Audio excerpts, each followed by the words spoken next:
तर तिकडे संजय दिना पाटलांच्या समर्थनार्थ शिंदे सेनेकडून जोरदार बॅनरबाजी करण्यात आली आहे। राजकीय वर्तुळात चर्चांना उधाण आलंय। या बॅनर्सवर संजय दिना पाटलांचं स्वागत करणारे बॅनर्स आहेत। या बॅनर्सवर उपमुख्यमंत्री एकनाथ शिंदेंसह खासदार श्रीकांत शिंदेंचे फोटोही झळकले।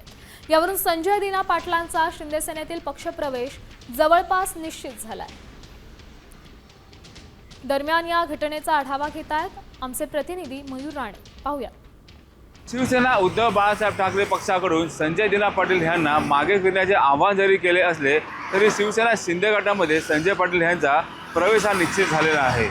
मी सध्या उभा आहे पूर्व द्रुतगती मार्गावर। या ठिकाणी तुम्ही पाहू शकता, या ठिकाणी जर पाहिलं गेलं शिंदे गटाकडून संजय दिना पाटील यांच्या समर्थनार्थ ठिकठिकाणी बॅनरबाजी करण्यात आली आहे। या बॅनरवर विभाग प्रमुख परमेश्वर कदम यांच्याकडून ही बॅनरबाजी करण्यात आली असून या बॅनरवर एकनाथ शिंदे आणि श्रीकांत शिंदे यांचे देखील फोटो लावून संजय पाटील यांचे हार्दिक स्वागत करण्यात आले आहे।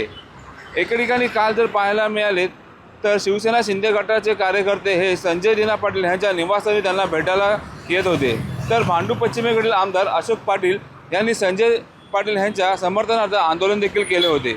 यावरून शिंदे गटाची आणि संजय दिना पाटील यांची जवळीक वाढली असल्याचे दिसून येत आहे। अधिकृतपणे तरी संजय दिना पाटील हे शिवसेनेमध्ये प्रवेश करतीलच, परंतु याआधी बॅनरच्या माध्यमातून शिवसेना शिंदे गटाकडून त्यांचे आधी हार्दिक स्वागत करण्यात आलेले आहे। मुर्राने साम टीव्ही मुंबई।